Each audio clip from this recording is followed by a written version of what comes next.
Kembali lagi di Bincang Wrestling.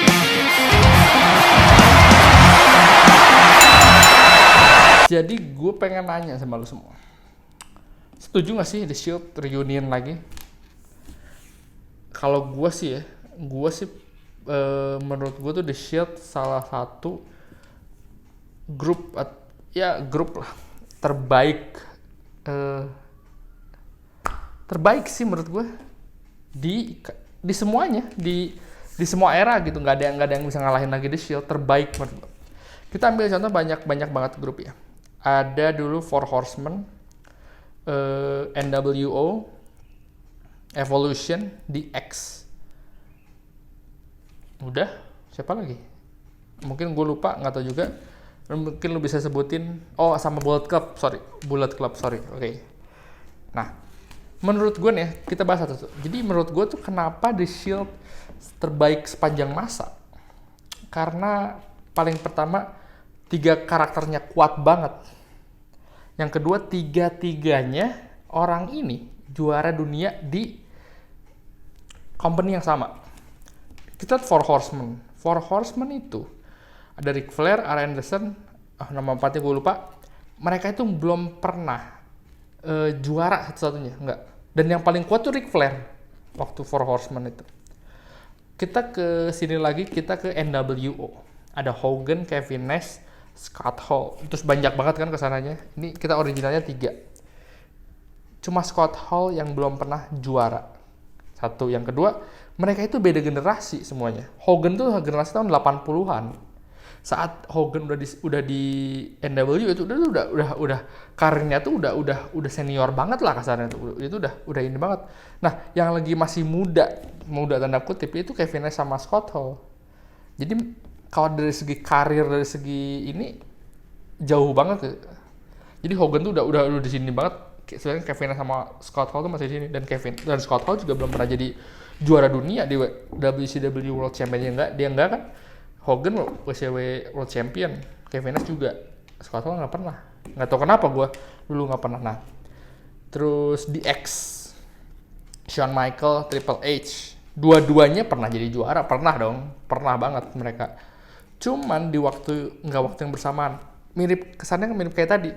Shawn Michaels tuh udah karirnya udah lama banget dia, udah dari tahun 90 awal, sementara Triple H baru mulai itu, baru di upper card gitu kan, baru mid card mungkin. Dia masih European Champion, Intercontinental gitu, feudnya masih kecil. Nah, itu tuh pas lagi waktu yang sama dia tuh udah gini banget. Jadi Shawn Michaels tuh kayak leader banget, Triple H tuh di bawah dia gitu. Nah, pas ketika Shawn Michaels out, Triple H naik jadi pemimpin, ada X-Pac, Billy Gunn, Road Dogg segala macem, ya udah kelihatan lah Road Dogg, Billy Gunn sama X-Pac siapa, kacung-kacung Triple H kan.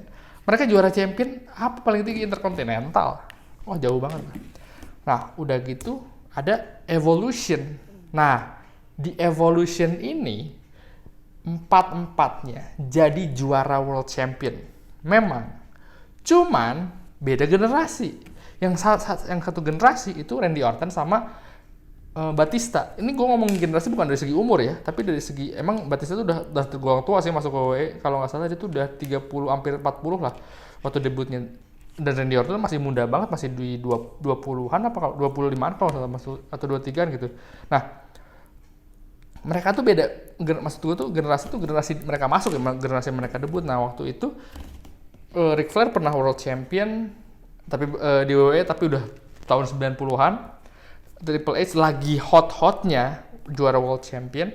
Terus ada Randy Orton, Batista yang juara setelah jauh banget gitu. Jadi Evolution itu 2003-an, Randy Orton 2004 juara, Batista 2005 juara. Jadi mereka tuh kayak baru mau naik. Randy Orton sama Batista tuh naiknya nanti gitu, lama. Nah, waktu itu Triple H udah top banget di sini banget. Sementara Ric Flair itu tuh udah lagi turun kan, dia tuh karirnya udah turun gitu. Jadi kalau kita lihat emang mereka tuh kayak emang evolution kan, dari masa lalu, masa kini sama masa depan. Emang konsep si evolution kayak gitu kan.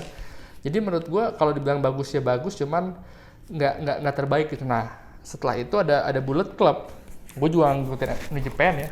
Kita harus ngobrol sama yang ini, tapi Maksudnya gue nggak sering nonton New Japan, tapi kalau New Japan tuh menurut gue tuh banyak banget satu dia banyak banget kan karakternya, dan juga emang leader-leadernya bagus-bagus ya. Ada pernah Prince David, ada AJ Styles, ada Adam Cole, terakhir Kenny Omega, terus banyak.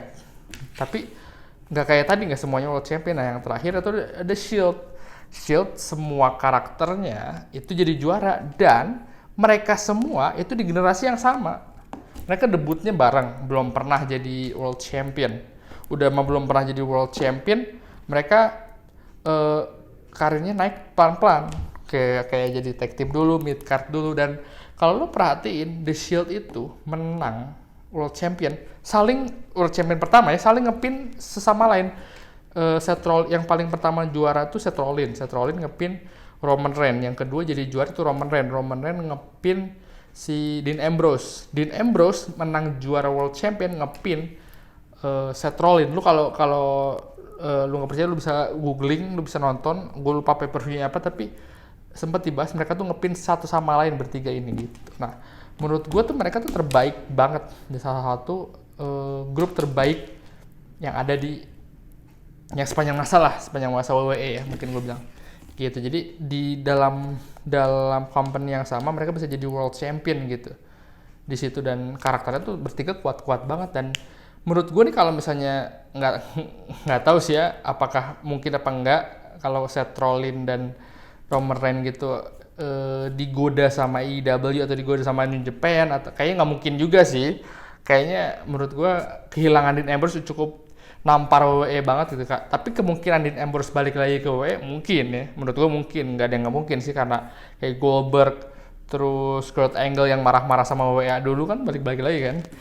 Menurut gue sih mungkin Dean Ambrose bisa cabut balik lagi ke WWE, tapi kayak kata gue kalau untuk apalagi Roman Reigns lah ya, kesayangan WWE banget, kayaknya mereka nggak mungkin cabut gitu, kecuali kontraknya gede banget dari AEW atau ada company lain. Gue juga nggak tahu, Impact ada dapat dana hibah gitu dari Arab, bisa aja kan, atau dari India gitu, dari Taipan bisa aja kan, terus mereka ini dan form The Shield tapi namanya lain. itu menurut gue daya tariknya keren banget gitu mereka kalau diituin.